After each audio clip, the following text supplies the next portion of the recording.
Soalnya Pak Asrafia tuh sekarang itu kan akhirnya memunculkan stigma buruk bagi pondok pesantren ya, itu tadi. bagi pondok pesantren.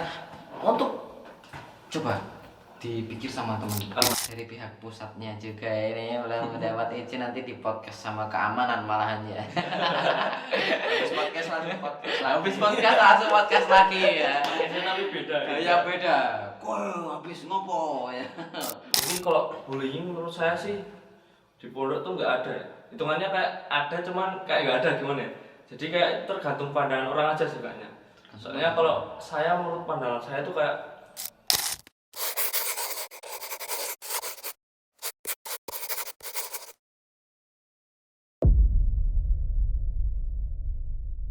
jadi akhir-akhir ini kita itu sedang dilanda oleh kabar-kabar yang kurang mengenakan, yang tidak ya sebegitulah.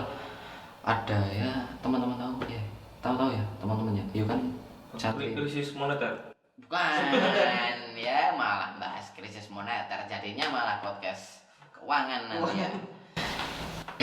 Itu loh apa namanya seorang yang ngaku-ngaku jadi yai padahal enggak gitu ya. Terus apa jadi apa? Jadi Sama lain. sama lain ya. Kita enggak ngiklan di sini ya. Enggak, belum ada yang mau ngiklanin ini. Semoga ada gitu ya. Amin. Terus ngundang kita lagi. Ya. Tapi ya tetap ada, harus ada gitu loh. Mata duitan banget ya saya. Nah gitu. Sampai oh ya Pak yang aku ngaku Pak Yai padahal bukan, terus buka pesantren pondok terus bilang gratis ini untuk santri-santri yang kurang mampu, bayarnya murah, sehari 1 kilo sehari 1 gitu kilo.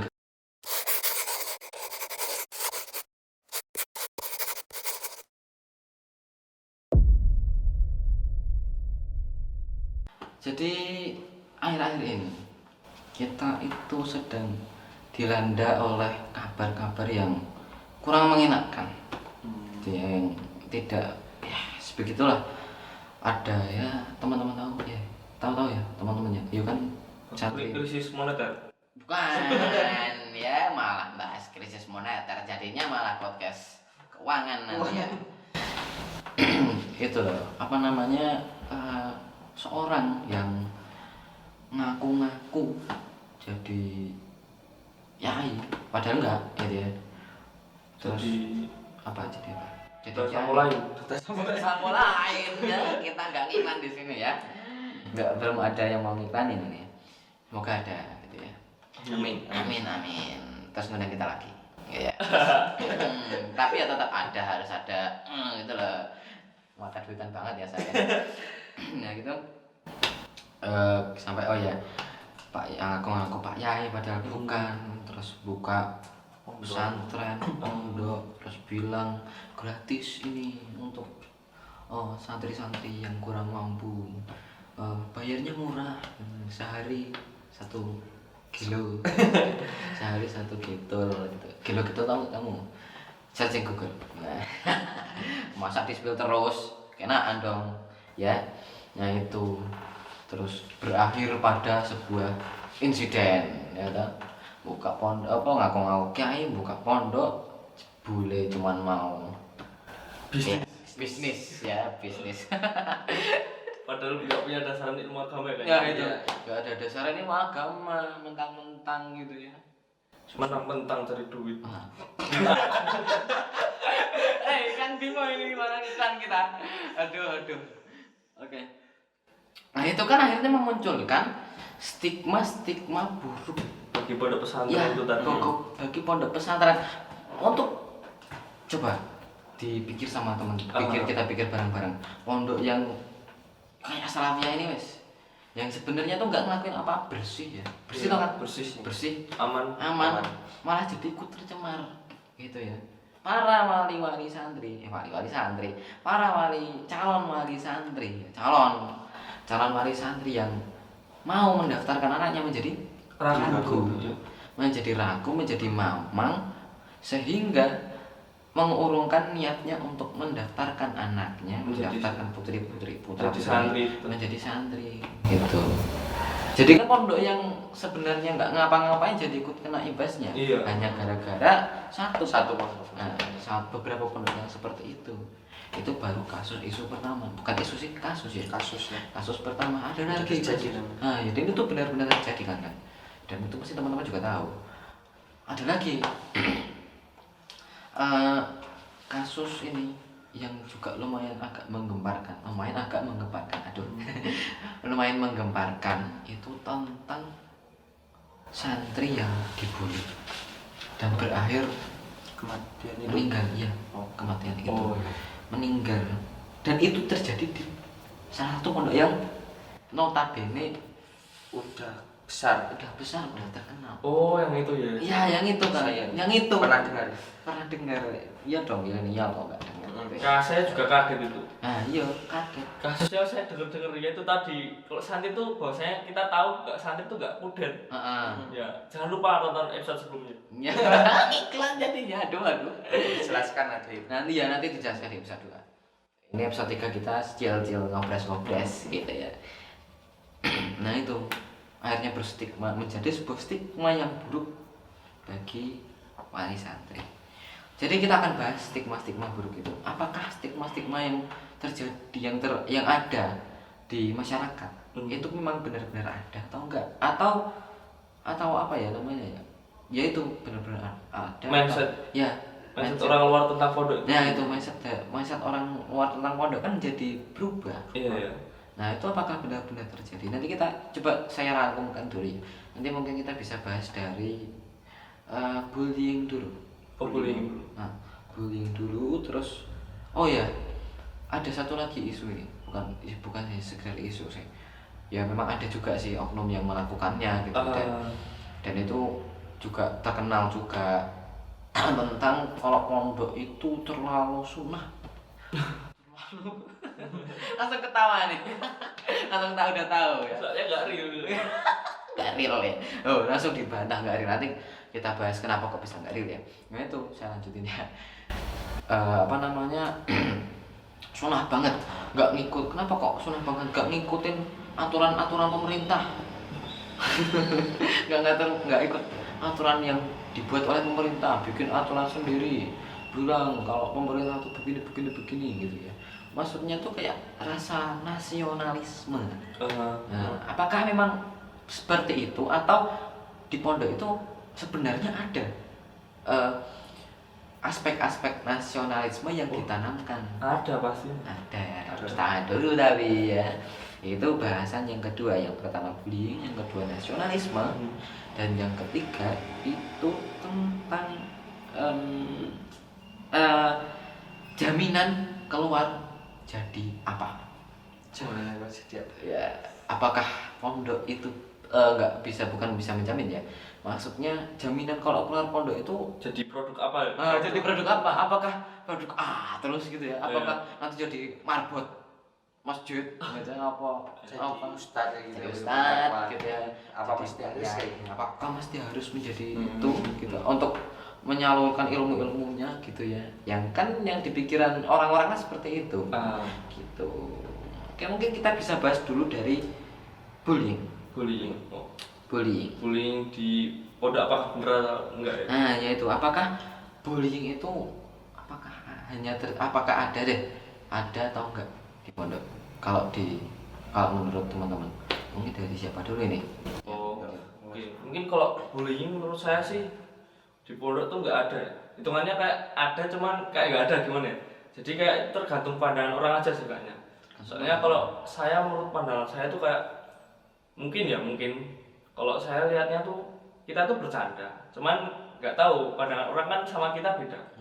Jadi paling kita agak berlebihan terus pandangan orang itu udah termasuk bullying gitu tadi. Terus sedangkan kan kalau di pondok kita udah seatap, sekamar, sekasur, kamar mandi, sesabun kamar mandi, Sabun itu. sesabun. Kok bisa Sabun soalnya kelas Rafia tuh sekarang nanti salah dibahas satu nanti. program Salah Rafia satu kan. kekreatifan ya. Iya. Salah satu kekreatifan. Ya, bahwasanya Slavia itu inovatif. Inovatif, kreatif, apalagi terus lanjutin kan.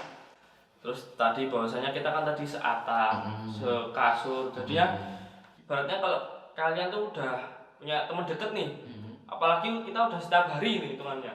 Cuman kita pulang kan semester sekali ya. Jadinya udah ibaratnya kayak kita keluarga nih. Iya, jadi kalau kita bercanda sedikit, mau besar, mau sampai apa itu kayak cuman nggak baper. Lewat aja Iya, gitu ya. kayak nggak lewat masuk ke aja. hati. Emang kayak bercanda. Jadinya mungkin gara-gara itu sih orang berpandangannya bahwa di pondok tuh paling bullyingnya yang sangat keras ya. Oh, oke. Sedangkan Bercandanya. iya. Itu apa batasan bercanda orang itu beda-beda iya, itu batasan pandangan. bercanda Terus orang. coba kalian pikir kalian udah deket sama temen nih, kan kalian pasti sampai lupa dia gimana, Iya, pesannya iya, apa. iya. Soalnya udah nggak saling baper-baper tadi. Hubungan yang erat antara santri dengan santri yang lainnya tuh sangat kuat di pondok pesantren. Sangat kuat. Kang Bimo juga gitu tuh. Oh iya, kita saling bullying kok. Saling Kalau pandangan orang kita saling bullying. Padahal kita tuh bercanda. Kalau pandangan orang. Pandangan orang mesti saya yang sering terkena bulian. Ini korban dan pelaku ini ya. Korban Idul Adha. Halal. Halal apa haram gitu ya. Iya. Itu tadi bercanda. Bercanda Bercanda, itu itu. salah satu contohnya. Terus mungkin Kang Ata apa? Kalau menurut saya ya di bullying dan senioritas itu Senioritas. di berbagai instansi ya, nggak cuma pondok pesantren ya, sekolah ya, di tempat kerja pasti itu ya pasti ada ya, seperti yang dikatakan Kang Bimo tadi itu semua orang itu memiliki batasan bersandanya itu masing-masing ya. Dan sebenarnya yang saya pertanyakan itu, saya juga mendapat pertanyaan dari kasus-kasus itu. Iya. Kenapa yang disorot itu ya cuma pondok pesantren gitu. Betul. Padahal Iya. di luar itu juga seperti itu. Gitu. Pasti ya, itu pasti ada apa bentuk kekerasan seperti bullying, senioritas itu di instansi lain itu pasti ada, nggak cuma pondok pesantren ya, seperti sekolah, di tempat kerja kayak gitu loh. Tempat kerja juga ya. Tempat kerja pasti ada. Makanya udah jadi sifat manusia sih. Sifat manusia gitu ya. Oh gitu guys, teman-teman. Kunci untuk keselamatan. Enggak deh, kuncinya adalah kebersamaan. Kebersamaan nanti melahirkan itu dia. Mungkin yang menjadi sebuah stereotip, bukan stereotip sih. Menjadi sebuah Mindset. mindset dari kalangan para santri itu bahwasanya kebersamaan itu bisa mendasari bisa melakukan sesuatu yang lebih Iya, lebih di luar di luar pemikiran orang-orang luar, karena ya itu tadi udah lama bareng, satu atap satu nampan, bahkan sekarang satu sabun itu susah bareng, seneng bareng ya. susah bareng seneng bareng. Aduh, udah kelas 12 gitu ya. Udah mau lulus ya. Ya, punya jalan hidup sendiri lagi. Mau pisah gitu ya. Aduh, ya begitu. Gimana rasanya? Ya gini sih. Kita balik lagi ya. Balik lagi sedikit. Saya lupa tanya ini kayaknya tadi. Gimana rasanya udah kelas 12? Ya pastinya banyak pilihan yang harus kita pilih ya. Apalagi kita seorang laki-laki harus lebih cepat tanggap sigap lah ya. Soalnya kan ya kalau di pondok pesantren hitungannya kita juga diajarin itu juga sih. Soalnya isinya kan laki-laki semua nih. Ya. Isinya mungkin kayak kelas tadi yang senioritas dianggap senioritas, padahal sering sharing ke kita juga yang di kelas. Ya kayak yang nanti kayak misalnya pengurus yang udah kuliah nih, pasti kadang ada yang memberikan gambaran kepada kita baiknya gimana, iya terusnya gimana, menghadapinya gimana. Jadinya ya kalau pondok pesantren itu ya itu tadi kebersamaan, kekeluargaan, saling sharing. Itu dari kelas 7 sampai kelas 12 begitu semua atau cuma sedikit-sedikit? Iya, semuanya hampir begitu. Yang kakak kelas itu menaungi. Iya, Menaungi semua. diajarin menaungi itu tadi. Harus jadi tanggung jawabnya. Memiliki tanggung jawab pada kelas. Menjadi merasa bertanggung jawab atas adik-adik kelasnya ya. Iya. Kelas 12 itu ya. Apalagi kan kita juga udah mau lulus. Jadi ya kita harus memberikan timbal balik kepada pondok. Ibaratnya kan pondok udah memberikan kita ilmu nih. Ibaratnya kayak kita udah dikasih makan. Masa kita udah ada makan habis sampai lulus terus piringnya kotor nggak kita bersihin? Iya. Ini kayak nggak sopan. Iya. Jadinya kita harus kayak ngasih timbal balik kepada pondok tadi, mungkin dengan cara ngabdi dan lain-lain. Boleh. Kalau Kang Nata udah ya tadi? Sama. Sudah sama ya. Oke, itu. Sorry ya guys, saya balik-balik kemana-mana. Gak apa-apa, ini namanya kan ngobrol santai. Santai, ya. Ya, kembali lagi ke topik yang serius tadi. Saya mana tadi sih yang serius? Yang lupa kasus saya. bullying itu tadi. Ya kasus bullying itu menurut Kang Nata dan Kang Bimo itu seperti itu ya. Iya. Ya, saya nemuin di sini juga di pondok pesantren di sini juga termasuk bullying itu ya diperketat lah. Jadi kalau misal ya ada kan paling ada yang masih kebawa perasaan gitu ya, anak-anak baru belajar itu ya. Iya. Itu penjagaannya itu langsung ketat gitu loh. Udah ada caranya sendiri. Udah ada cara sendiri. Oh, Menyikapinya dari pihak-pihak yang terkait udah ada punya sendiri. Ngurus gitu ya. Iya, urus keamanan tadi. Oke. Nah, terus satu pertanyaan lagi, ini saya mau tanya banyak tapi ternyata sudah terjawab langsung ini Mas. Sangat apa namanya apa ya, berkompeten banget ini. Saya Insya jadi Allah. curiga di pondok di pondok tuh sering di podcast ya? Ya, iya sih itu kan. Di Ya, podcast. sharing-sharingnya kan kayak gini hitungannya kan podcast. Jadi sharing-sharingnya kayak podcast. Ya, cuma cerita sama teman saling berbagi. Orang ketemunya di pondok itu aja, sekolah juga cuma itu aja. Ya, teman curhat gitu sih Iya. semuanya. Oke. Nah, ini satu pertanyaan terakhir nih tentang bullying ini. Lah, kalau udah dijelasin seperti itu tadi ya, kenapa stigmanya itu di pondok pesantren? Kenapa nggak di sekolah luar aja? Kenapa nggak di di kantor-kantor aja? Iya. Kenapa malah di pondok pesantren? Itu kenapa? Mungkin dulu apa karena gara-gara sering ketemunya terus kita ngaji ya tadi ya berarti ya benar ya. Karena kita kebersamaan tadi ya. Kebersamaan akhirnya memunculkan rasa kekeluargaan dan akhirnya ya semacam keluarga biasanya jauh gitu ya apa ya. Bercanda biasa ini. Ini saya ketemu sama jenengan ini udah termasuk keluarga belum? Sudah. Jawab boleh berarti ya. Boleh banget. Itu tenang. Jadi sudah terpecahkan ya teman-teman tentang kasus bullying. Apa masalah bullying di pondok itu sebenarnya itu tuh lebih ke bercanda teman-teman. Lebih ke bercanda. Bahwasanya bercanda itu berangkat atau bercanda itu hasil dari rasa kebersamaan yang terpupuk menjadi sebuah rasa kekeluargaan yang erat. Begitu.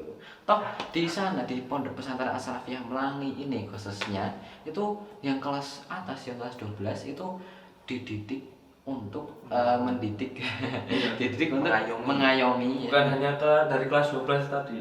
semuanya. Iya. Berarti Dari mulai punya adik kelas kayak mulai kelas 8 kan udah punya adik kelas nih. Ya, itu udah mulai diajarkan untuk mendidik adik kelasnya. Jadi ibaratnya kan itu kelas 8 nya udah dicontoh nih. Jadi jadi contoh ya kalian harus mencontohkan adik kelasnya tadi. Ya tunggu teman-teman. Udah. Jadi untuk Bapak Ibu calon wali santri ataupun teman-teman yang mau mondok ya. Ini udah terpecahkan masalahnya ya kan. Sudah udah ada yang mengayomi baik dari kelas 12. Jadi nggak usah sudah ada aturannya, regulasinya, sudah ada yang mengatur. Jangan ragu, jangan segan masuk ke As-Salafiyah. Gas gitu ya. Biar ada As-Salafiyah 3. Aduh. As-Salafiyah selalu berkembang. Selalu berkembang ya. As-Salafiyah 2, As-Salafiyah pusat, As-Salafiyah 2, As-Salafiyah 3. Set. Nah, terus langsung kita pindah ke apa ya tadi? Rasa nasionalis. Rasa hormat. Ya enggak. Nasionalis yang ada di pondok ini itu apakah saya jadi agak ya penasaran sama hal itu, apakah nasionalitas itu tertanam di pondok pesantren As-Salafiyah ini? Seperti contoh kecilnya apa ya, nyanyi lagu Indonesia Raya Oh itu setiap Iya, hari. setiap hari? Setiap hari. Setiap hari? Ya mungkin kecuali hari Jumat kita libur ya, nggak tahu kayaknya. Jadi semua kegiatan libur untuk kita istirahat. Nyanyi Indonesia Raya setiap hari itu gimana? Konsep gimana itu? Jadi kayak ibaratnya pas nanti kita di sekolah nih ya. Oh, biasanya sekolah, ya. di sekolah. Iya, jam sekolah mulai Jam sekolah. pas jam 10 tuh langsung ada suara Indonesia Raya, semuanya harus berdiri. Suara instrumen. Iya, Instrumen aku tuh semua berdiri terus bernyanyi Iya, gitu. itu yang di kelas maupun yang di kamar mandi, yang Ah. bisa di kantin itu kalau dengar instrumen itu langsung pada berdiri. Langsung menghormati. berdiri? Iya. Ikut Kalau- bernyanyi. Kepepet mau BAB terus Indonesia Raya gimana? lihat sikon Sama lihat sikon. lihat sikon sama individunya sih. Individunya. Iya. Oke. Jadi udah terjawab berarti ya rasa nasionalis. Rasa nasionalis itu ada di pondok pesantren, khususnya di pondok pesantren As-Salafiyah ini, guys. Iya. Udah terjawab ini berarti ya. Nggak ada itu yang namanya sunah banget. Anu banget. Kan gini, kalau orang-orang enggak kan kalau pondok-pondok yang tanda kutip sunah banget, Aha. itu kan pasti ada peraturan yang nggak masuk akal. Maksudnya nggak masuk akal tuh kayak dia nggak ngikut aturan pemerintah. Iya. Dia nggak nganu semua. Berbanding balik. Iya, berbalik-balik. Yang intinya malah tidak mendukung, malah mencoba untuk memberontak, menyeleweng, bilang kalau ini bid'ah, ini segala macam. Apakah itu terjadi di As-Salafiyah? Enggak. Nabi mundur enggak? Enggak. Aman sih, Salafiyah aman bersih. Ya contohnya sekolah. Iya. Sekolah kita tuh ya masih ikut kurikulum dari Kemenang, Kurikulum negeri ya. dari negeri langsung. Oh, oke, itu salah satu. Tapi saya heran sama kalender di rumah saya. Soalnya di bulan Oktober tanggal 22 itu kalendernya tuh beda dari yang lain. Kalau iya. yang lain tuh ada apa namanya kalender tanggal merah. Iya. Kalau ini tanggal Tanggal kuning, hijau. tanggal hijau. Hijau. Kalau itu kan Cuma hijau Jumat. Ya kalau itunya Jumat, tapi kalau yang hari-hari biasa kuning.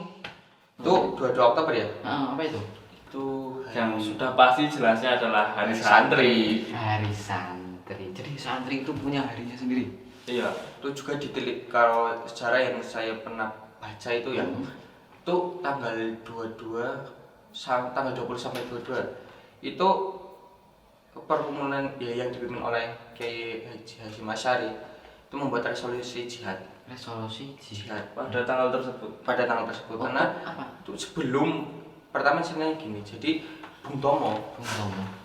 10 November ya. 10 November itu Hari apa? Pahlawan. Pahlawan, Hari ya. pahlawan. Aduh, saya di tes ini jadinya ya. Itu hari pahlawan di mana para arek-arek Surabaya itu arek-arek Surabaya di sana Surabaya.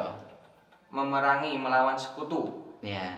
yang dibarengi dengan NICA itu NICA kalau nggak salah NICA. NICA dari NICA itu dan pihak sekutu yang mau menjajah Indonesia kembali itu Iya. ya. Nah itu Bung Tomo itu sowan kepada Mbah Kiai Hasyim Asy'ari bagaimana hukumnya perang melawan para penjajah itu.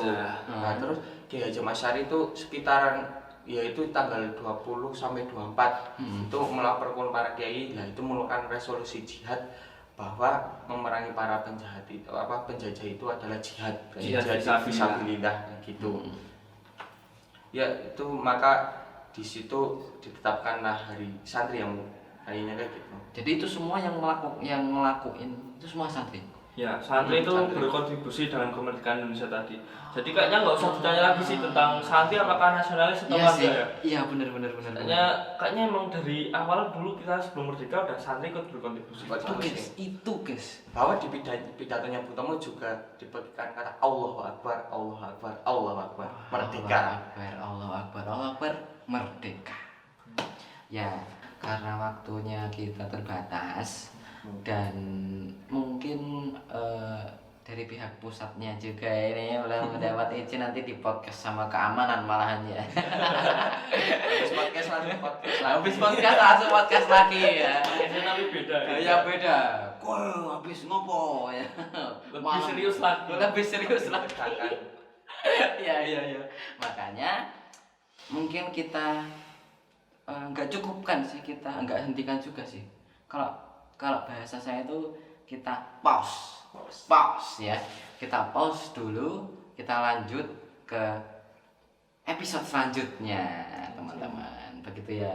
Ya. Siap toh Kang Kang Bimo? Insya Allah. Insya Allah siap nih. Berarti penonton juga harus siap untuk Mungkin saya bisa ngasih satu kata-kata lagi. boleh Buat ini teman-teman ya. Sebelum Kang Bimo memberikan Ya, kata-kata ya. mungkin teman-teman kan nganu ya, mau modok lagu itu tadi. Iya, betul. Jadi kita tuh harus gini, ingat kata-kata saya. Jangan tunggu hebat untuk memulai, namun mulailah untuk menjadi hebat. Nah, jangan tunggu hebat untuk memulai, tapi segera mulailah untuk menjadi hebat. Nah, itu dia closing kata-kata pada podcast malam hari ini. Mungkin itu saja podcast ya. Enggak itu saja deh, nanti lanjut ya. Kita pause dulu untuk podcast episode kali ini. Kita lanjutkan lagi di podcast selanjutnya. Mungkin masih bersama mungkin ya. Tergantung Kang tim medianya itu masih sama kita apa enggak ya. Gitu ya. Tergantung. Mungkin atau berbeda lagi. Atau berbeda lagi ya enggak apa-apa. Biarkan nanti si penonton penasaran minta di komen. Mana Kang Atta Kang Bimo? Kang Atta kebalik. Kang Atta Kang Bimo ini saking dekatnya, saking ceraknya mah jadi kebalik ya namanya. Nanti begitu. Mungkin dari saya dan Kang Atta dan mewakili Kang Atta dan Kang Bimo mohon maaf ya yang sebesar-besarnya mungkin atas apa yang telah kami sampaikan ini mungkin tidak berkenan di hati para teman-teman penonton dan para calon wali santri kami mohon maaf yang sebesar-besarnya. Ada yang bilang ambil intisarinya, ambil yang bagus-bagusnya, yang sepah-sepah, yang jelek-jelek buang. Begitu ya. Dirangkum ya, kalau perlu dibikin catatan gitu terus langsung kirim ke IG As-Salafiyah mungkin sebarluaskan, cantumkan semuanya As-Salafiyah Melangi gitu biar lebih terekspos ya kita semua gitu. Mungkin itu saja kami akhiri. Mohon maaf atas segala kesalahan dan kekurangan kami terutama saya dalam menyampaikan acara ini. Kang Atta Kang Bimo yang telah memberikan narasumber mungkin sumber-sumber mungkin tidak ada yang belum berkenan, ada yang kurang berkenan di hati. Kami mohon maaf yang sebesar-besarnya. Kami tutup podcast kami pause podcast pada malam hari ini. Semoga bermanfaat untuk teman-teman semua tentunya. Amin. Akhiran kita close. Wassalamualaikum warahmatullahi wabarakatuh. Waalaikumsalam warahmatullahi wabarakatuh. Dan Semangat tuh. semangat.